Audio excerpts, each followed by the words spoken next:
శుక్లాంబరధరం విష్ణుం శశివర్ణం చతుర్భుజం ప్రసన్నవదనం ధ్యాయేత్ సర్వవిఘ్నోపశాంతయే. ప్రపంచ విజ్ఞానం. భూమి యొక్క భౌగోళిక విభాగంలో 4 యుగంలో వాని కాలపరిమితి 6 ఖండంలో వాని భౌగోళిక విషయం నగరములు గ్రామములు వృక్ష సంతతి జంతు సంతతి జనములు వర్ణములు జీవితమందలి స్థితులు. సూతుడు ఇట్లు చెప్పెను. ఒక సహస్రయుగానికి తుల్యమైన కాలమానాన్ని ఒక రాత్రిగా ఆ బ్రహ్మ భావించెను. బ్రహ్మ ఆ రాత్రి కాలాంతమందు బ్రహ్మ సృష్టి కొరకు విశ్వాన్ని సృజించెను. ఆ సమయాన బ్రహ్మ తదనంత జలములో వాయువై చీకటిలో ఉండి ఆ సముద్రంలో సంచరించెను. అప్పటికే స్థావర జంగమ వస్తువులన్నీ నశించి ఉండెను. భూమిని అంతటిని నీటి వరదచే అతడు ముంచెత్తి వేసెను. భూతములన్నీయును వాని వాని విభాగములతో సత్యమాత్ర స్థితములై ఉండెను. అప్పుడతడు వర్షాకాలం నందలి రాత్రి అంతలి మినుగురు పురుగుల వలె సంచరించెను. అప్పుడతడు యథేచ్ఛంగా వేగంగా ప్రచోదితుడై స్థిరీకరించుటకు సంచరించెను. ప్రతిష్టాపించుటకు ఉపాయానికై భూమి కొరకతడు అన్వేషించెను. అప్పుడు భూమి నీటియందు మునిగి ఉన్నదని తెలుసుకొనెను.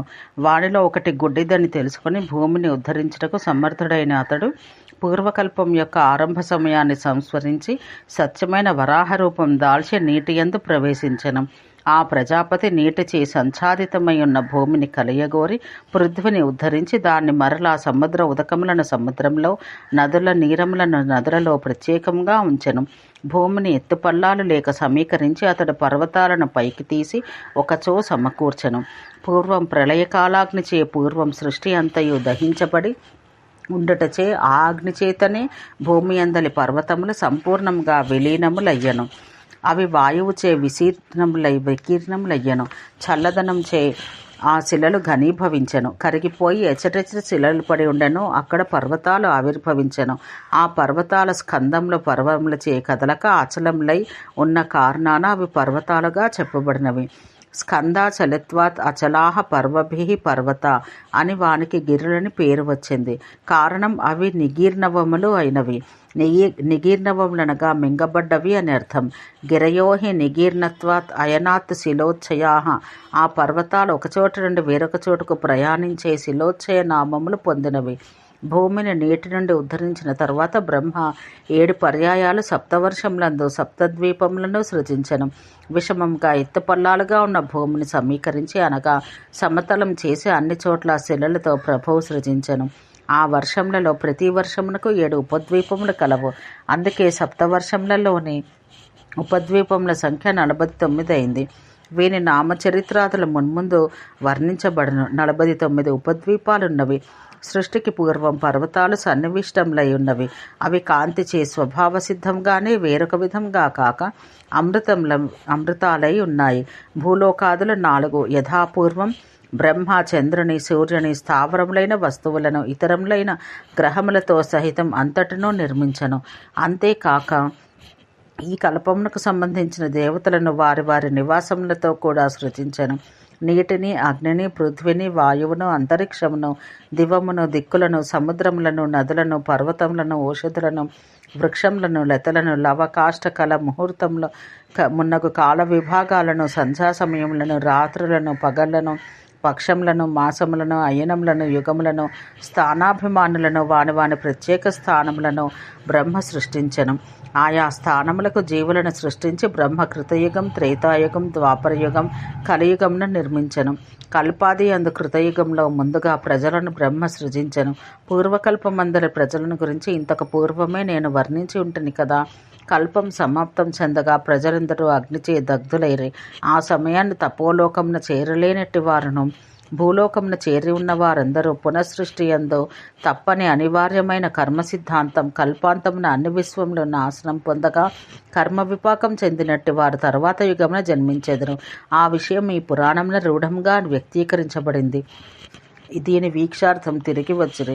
కర్మ పరిపక్వం పొంది మోక్షం పొందని వారు అచ్చటిని వీక్షార్థం అనగా జన్మ కొరకు నిలిచి ఉండిపోయిరి.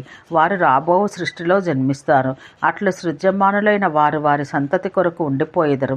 ధర్మార్థ కామ మోక్షాలను పురుషార్థాలను వారు సాధించిన వారుగా పరిగణించబడతారు.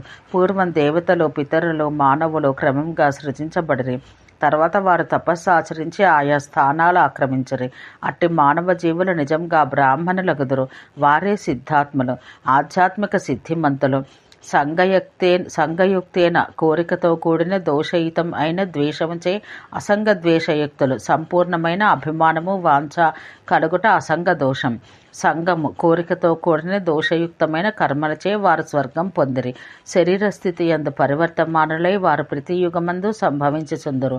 తాము చేసిన స్వకర్మ ఫలశేషంచే వారు తదాత్మకులుగా అనగా తత్కర్మజాతులుగా ప్రసిద్ధులు.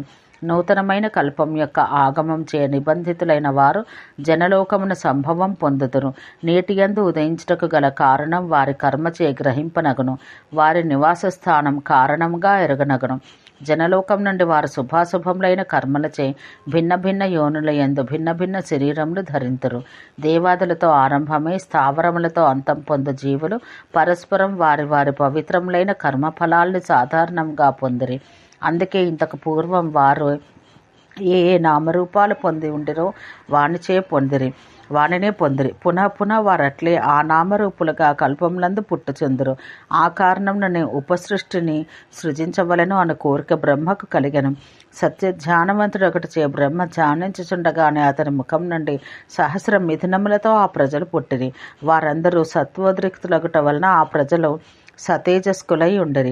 ఆ బ్రహ్మ తన నేత్రాల నుండి వేరొక సహస్ర మిథునములను భార్యాభర్తల జంటలను సృజించెను. వారందరూ రజోగుణం కలవారు. వారు సుష్మినులు, శక్తిమంతులు, ఆగ్రహవంతులు, కాంతిమంతులు, అమర్షిణులు, క్షమాగుణరహితులు, కోపస్వభావులు. వేరొక సహస్ర మిథునముల జంటలను మరలా బ్రహ్మ సృజించెను. వారు అసత్పురుషులు, రజస్తమో గుణములచే ఉద్రిక్తులు. వారు తర్వాత గృహశీలుడుగా చెప్పబడిరి. ఆ ఆలుమగల జంటలు తమ తమ జీవితాంతముల వరకు పెక్కుమార్లు మిథునములనే పుట్టించిరి. వారు కూటకులను అకూటకులను పుట్టించిరి. వారందరూ మృత్యు స్వభావులు అనగా మరణించు స్వభావులు. వారటి సంసారులను సృజించి శరీరాలను పరిత్యజించిరి. అప్పటి నుండియే ఆ కల్పం నందు మైథునత్వం జంటలకు సంభవించింది. కృతయుగాన మనస్సంబంధమైన ధ్యానం చేతనే ఆ ప్రజానీకానికి శబ్దస్పర్శ రసరూప గంధాదుల శుద్ధ విషయ జ్ఞానం కలిగింది. అద పంచలక్షణం.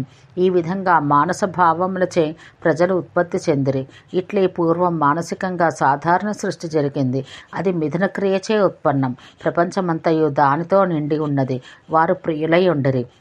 వారి సంతతుల అన్వయమే సంభూతమైనది. వారిచే ఈ లోకమంతయు నిండి ఉన్నది. ఆ ప్రజాసంతతి నదులను, సరస్సులను, సముద్రములను, పర్వతములను ఆశ్రయించిరి. వారప్పుడు అల్ప సంతోషులు. తర్వాత యుద్ధంలందు పాల్గొన్నారు. పృథ్వీ రసవతి. రసవతి అనగా నీరు కలది, రసం కలది. వారు రసవతిని ఆహారంగా చెప్పుదురు. రసమే వారికి ఆహారం. మానసికమైన సిద్ధిని కోరుచు వారు యథేచ్ఛా కామాచరులేరి. కృతయుగమున ఆ ప్రజలు సమానమైన ఆయుర్దాయం, సుఖము, రూపము కలిగి ఉండరి. ప్రథమ యుగమున కల్పాది యందు ధర్మాధర్మములు వారికి లేవు. ప్రతి యుగమందు వారు వారి వారి అధికారంతో స్వామ్యములతో ఉదయించరి. దివ్య సంఖ్యచే దేవతామానమైన కృతయుగం ఆరంభమున 4000 ఏండ్లు, సంధ్యాకాలములు రెండును కలిసి 400 ఏండ్లు పట్టినవి. తర్వాత సహస్ర సంఖ్యలో ప్రజలుండరి. వారు సుప్రధితులు. వారికి పరస్పరం సంఘర్షణం చెందు వ్యతిరేక భావాలు లేవు. ఒకరి తర్వాత ఒకరు రావాలనే క్రమం కూడా లేదు. వారికి నివసించుటకు సక్రమమైన గృహములు లేవు. వారందరూ పర్వతాలందు, సముద్ర తీరములందు నివసించేవారు. వారు సత్వగుణ బాహుల్యులు. వారు శోకం లేనివారు. ఆ ప్రజలందరూ ప్రత్యేకంగా సుఖవంతులు. వారెప్పుడు వారి ఇష్టం వచ్చిన చోట్ల తిరుగువారు. నిత్యము సంతుష్టమైన మనసు కలవారు. అప్పుడు పశువులు కానీ, పక్షులు కానీ, సరీసృపములు కానీ లేవు. వృక్షంలో లేవు. తాగుబోతులు లేరు. ఉద్విగ్న మనస్కులు లేరు. అచ్చటి ధర్మ ప్రక్రియ అది. అందు విశేషంగా తిని జీవించుటకు సమూల ఫలపుష్పములు కలవు. కాలం సర్వైకాంత సుఖప్రదం. అచ్చట ఎక్కువ వేడి కానీ ఎక్కువ చలి కానీ లేదు. వారికి మనస్సునందు కలిగిన కోరికలు సర్వత్రా సర్వదా ఉపపన్నములు. వారికి అవి ధ్యానం వలన భూమి నుండి రసాతలం నుండి ఉత్పన్నములై ఉండను. ఆ ఫలపుష్ప మూలము మొదలగు సంపద వారులకు బలమును, శరీర సౌందర్యాన్ని కలిగించును. ముసలితనాన్ని, రోగములను అవియే నాశనం చేయును. అచ్చటి ప్రజలు శరీరాలను సంస్కరించి పరిశుద్ధం చేయి కార్యం చేయకనే ఎప్పుడూ యవ్వనం నందు ఉందరు. వారలకు సంకల్పములు లేకుండగానే మిథునత్వమున సంతానముదయింతురు. వారి జన్మము రూపము వారి రూప జన్మములతో సమానములు. వారందరూ సంతుష్టులు, సౌఖ్యవంతులు. అప్పుడు సత్యము, లోభరాహిత్యము, సంతుష్టి, సుఖము, ఇంద్రియ నిగ్రహము కలవు. ఇంకా సౌందర్యము, ఆయుర్భాగ్యము, శిల్పచేష్టనములు అన్నయు నిర్విశేషంగా ఉపపన్నములు. బుద్ధిచే ఊహించబడక అబుద్ధిపూర్వకంగానే ప్రజలకు స్వయంగా జీవనాధార వస్తువులు వారి జీవన వృత్తి కొరకు కలుగును. ద్వారములను వివృతములై ఉండుటచే శుభాశుభ క్రియాచరణములకు యత్నమే లేదు. ఆ కాలంలో వర్ణాశ్రమ వ్యవస్థ లేదు, దొంగలు లేరు. ఒకరిపై మరి ఒకరికి ద్వేషం కాని ఇచ్చ కాని లేకయే పరస్పరం ప్రవర్తించుచుండిరి. కృతయుగాన ఎల్లరినూ తుల్యమైన సౌందర్యం, ఆయుర్భాగ్యం కలిగి ఉండిరి. వారిలో వారికి అధమోత్తమాది భేదములు లేక ఉండిరి. వారందరూ సుఖప్రాయులు, శోక విరహితులు. వారికి లాభాలాభములు లేవు. మిత్రామిత్రులు, ప్రియాప్రియులు లేరు. వారు ఇచ్ఛాశూన్యులు, నిరీహులు. విషయానుభవం వారికి మనసులందే. వారు ఒకరినొకరు హింసించుకొనరు. అట్లని వారిలో పరస్పరం ఒకరిపై మరి ఒకరికి ప్రీతి లేదు. కృతయుగమందు జ్ఞానం విస్తారం, త్రేతాయుగమున యజ్ఞ ఆచరణం విస్తారణం, ద్వాపరయుగమున యుద్ధం అధికం, కలియుగమున దొంగతనం అధికం. కృతయుగం సత్వగుణ లక్షితం, త్రేతాయుగ లక్షణం రజస్సు, ద్వాపరం రజస్తమో మిశ్రితం, ఇక కలి తమో గుణైక లక్షితం. 3 యుగములందలి గుణలక్షణములు ఇటువని తెలుసుకోవాలి. ఇది కృతయుగమందలి కాలం. ఇతర యుగంతోడి సంధికాలం ఇట్లు తెలుసుకొనము. కృతయుగం 4000 ఏండ్ల సంవత్సరంలో దేవతా సంఖ్యామానమును ప్రమాణము. అప్పుడు వాని యందు ఆకస్మిక పుటాక్రోశ ధ్యానములు కానీ విపర్యములు కానీ లేవు. అప్పుడు కృతయుగమున సంధ్యాంశ కాలపరిమితి గడిచిపోగా ఆ యుగధర్మము సంధి సమయము యొక్క సాంధ్యకాలం జరిగిపోగా సంధ్యాధర్మం మరల పాదభాగమై మిగిలి ఉండను. ఈ విధంగానే కృతయుగం నిశ్శేషంగా అంతర్ధానం పొందను. ఆ సంధికాలం గతించగా మానసీ సృష్టి ఆరంభమయ్యను. ఆయా ఆధ్యాత్మిక సిద్ధి కృతయుగానంతరం వచ్చడు త్రేతాయుగంనను జరుగును. సృష్టికి మున్ముందుగా నాచే కీర్తితమైన అష్టసంఖ్యాకమైన మనస్సిద్ధులు క్రమంగా సంక్షయం పొందను. మన్వంతరములన్నింటిలో చతుర్విధముగా విభజనము కల్పం యొక్క ఆది యందు కృతయుగం నందే మానసిక సిద్ధి కలదు. కృతయుగాన కర్మసిద్ధి వర్ణాశ్రమాచార కృతమై ప్రకాశించను. అప్పుడు కృతయుగం యొక్క సంధ్య సంక్షేపంగా పాదమాత్రమయ్యను. సంధ్యాంశకములైన తపము, బలము, వేదము, శృతము, ఆయుర్దాయం అనేవి యుగధర్మాలు. అవి క్షయములు పొందుచున్నవి. ఓ ఋషిసత్తములారా, కృతయుగం సంధ్యాంశకాలం గడిచిన తరువాత త్రేతాయుగ ఉత్పత్తి తదంశములతో అయ్యను. కృతయుగాంశం యొక్క భాగం గతించిన పిమ్మట మిగిలిన 7 సిద్ధులు త్రేతాయుగం యొక్క ఆరంభాన కల్పం యొక్క ప్రారంభ దశలో ప్రవృత్తములయ్యను. కాలయోగం చే మిగిలిన ఒకే ఒక సిద్ధియు నశించును. ఆ నాశనం కాలయోగం చేతనే కాని మరి ఏ ఇతర కారణం చే కాదు. ఆ సిద్ధి ప్రణష్టం కాగా ఇతరములైనవి. నీటి యొక్క అంశములు అపాంశలు. ఆ అపాంశలు రెండును ఆకాశమున మేఘరూపంలో పొందెను. గర్జించు మేఘాల నుండి వర్ష సృష్టి పుట్టెను. భూమి యందు వర్షం వలన సంసిద్ధిని ఒకే పర్యాయం పొందెను. ఆ ప్రజలు ప్రవృత్తులైరి. ఆ తర్వాత వృక్షాలు వారులకు గృహ సంజ్ఞకలయ్యను. ఆ వృక్షముల నుండి వారికి సర్వ ప్రపంచోపభోగ్యములైన వస్తువులన్నీ పుట్టెను. త్రేతాయుగం యొక్క ఆరంభంలో ప్రజలు ఆ పదార్థములతోనే తాము పోషించుకొని నివసించని. తర్వాత చాలా కాలం గతించిన తర్వాత వాళ్ళలో మార్పు కారణంగా ఆకస్మికంగా పరస్పరం సన్నిహితంగా ఉండాలనే కోరికలతో లోభమైన భావం ఉదయించెను. ప్రస్తుత కాలంలో స్త్రీలకు రజోదర్శన కాలం జీవితాంతం వరకు ఉండను. కానీ అది యుగబలాన ఆ స్త్రీలకు కలగలేదు. తర్వాత ఆ స్త్రీలకు మాసానికి రజోదర్శన మగుట ఆరంభించెను. ఆ కారణంగా స్త్రీ పురుషులకు మైథున క్రియ కూడా అప్పుడు కలిగెను. ప్రతి మాసమందు వారికి కలిగిన సంఘభావం వలన స్త్రీ పురుషులకు సంగమం కలిగెను.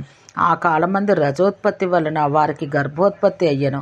ఆ కాలంలో స్త్రీ పురుషులందు ఉదయించు విపర్యయ భావముల వలన గృహ సంజ్ఞకములై ఒప్పి వృక్షములు అన్నీను తర్వాత నశించెను.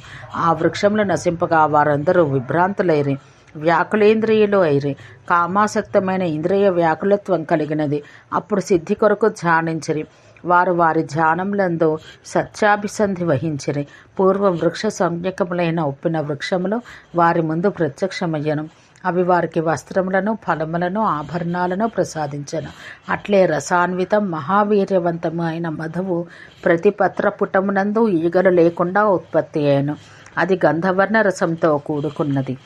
ఓం శాంతి శాంతి శాంతి.